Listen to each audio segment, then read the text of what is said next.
இருக்க கத்துக்கணும். ஒன்னா இருக்க கத்துக்கணும். முன்னா கையை தட்டிடலாம். முன்னா கையை தட்டிடலாம். பின்னா கையை தட்டிடலாம். முன்னா கையை தட்டிடலாம். பின்னால் கையை தட்டிடலாம். பின்னால் காலால் குதிக்கலாம். பின்னால் காலால் குதிக்கலாம்.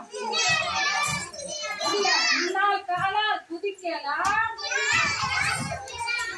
பின்னால் காலால் குதிக்கலாம். ஒன்றாய் இருக்க கத்துக்கணும். ஒன்றாய் இருக்க கத்துக்கணும். அவ்வளவுதான். சூப்பர்.